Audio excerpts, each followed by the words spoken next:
Good morning, good afternoon, or good evening, wherever you are in the world.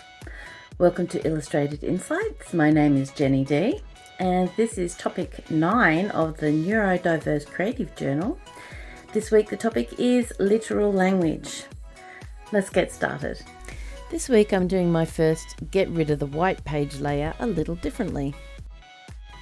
Using wax-based crayons, I quickly sketch up a rainbow and then start my brain dump of journaling in the same colours. I will journal with watercolour pencils, and then I'll lay down some colour with some water-soluble crayons, so drawing the rainbow lines with wax crayons means I won't lose them when I do the washes over the top. Please remember, I'm not a health professional, but I am an education professional who specialises in teaching literacy to neurodiverse students. I am also neurodiverse myself. I raised 2 neurodiverse children, and of course I have more than 30 years of creative journaling experience. This week's topic is literal language. So on my page I will literally create a rainbow. Have you ever heard someone say something like, "There was a rainbow of flowers in the garden"? Of course that's a metaphor that most people will understand. The speaker is trying to convey that the garden had flowers of many colours, just like a rainbow. But slang words, metaphors, puns and sarcasm are forms of language that people with autism can struggle to understand. They are concrete thinkers and tend to take things literally. So a person with autism who hears the phrase, "a rainbow of flowers," may go out into the garden looking for the bow-shaped bed of flowers arranged in spectrum order. Of course, all individuals on the spectrum are different, and where one person has a tendency to take things literally, others may have no issue with this. So let's get back to this page and literally make a rainbow. After my brain dump, I of course add some colours. This time I'm sticking to the rainbow shape with my water-soluble crayons. Then I smooth those colours out with some, clean-ish water to make a nice wash background. When I buy a new brand of paints, I tend to buy a spectrum range, so red, orange, yellow, green, blue, dark blue, purple, pink, and of course white and black. And that gives me a pretty good range of colours that I can then mix, which also means I've got the perfect range of colours to make this rainbow. These paints are from the Americana or folkart range, but you can use any acrylic paints that you have.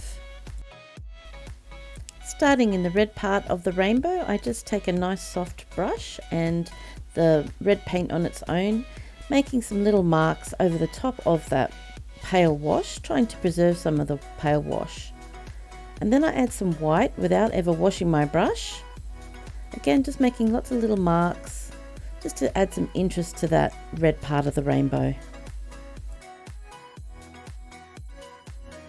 And then I do wash my brush well because I want to preserve the colours in each part of the rainbow. And I do the same thing. I take some of the solid orange, just make little marks around that orange part of the rainbow, pick up some white without washing my brush, and mix the colours in the orange section of the rainbow. Wash my brush again and then repeat the process with the yellow. And of course repeat the process through all of the spectrum colours in the rainbow. Make sure you wash your brush well between each section to preserve the spectrum colours. Next I've got some Sonya's Paynes grey and just some kaisercraft white that I'm going to use to make some clouds. I know clouds at the bottom of a rainbow are very corny, but I just like it. So I actually made myself a stencil of clouds. You can grab that from our Etsy store. When I cut out the cloud stencil, it actually left these really cool cloud masks. So I'm starting in the background with those in a very dark mix of the Paynes grey with white. But I do make sure that I take some of the excess paint off my brush because I don't want it to be too wet or heavy when it's first going down. I'm going to put more layers over the top and I want it to dry fairly quickly and just not to be too heavy. So I just stipple over the top of the cloud using my stenciling brush. And that gives me the shape of the cloud. And then I wipe the paint off the top of the mask. I flip it over and that gives me a mirror of the cloud on the other side of the bottom of the rainbow. Then I choose a smaller mask, make the paint lighter, and give myself another layer of clouds on top of that first background cloud. Wipe that one off, flip it over, and do the same on the other side. I keep building up the layers. The next layer is using the stencil, so I'm actually pushing the paint through the space of the stencil instead of using the mask. And of course I lighten the paint so that each layer is a little bit lighter than the one before. And each cloud is a little bit smaller than the one behind it. So the very top cloud is pure white and using the smallest stencil space.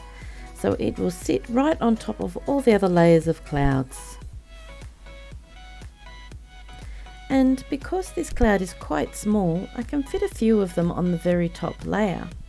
So I've got a nice little bank of fluffy white clouds at the very top of my cloud bank. And I even position some of them off the page to help the composition and to allow the eye to travel around the page. Once that's dry, I'm going to define each section of the rainbow a little bit more by using a Posca paint pen in silver and also a black marker, just making a little line of dots and dashes in between each colour. I put the silver dots in first, then just gave them a little dry with my heat gun so I wouldn't smudge them, and then I went back over the whole thing with the black pen, making the dashes in between the dots.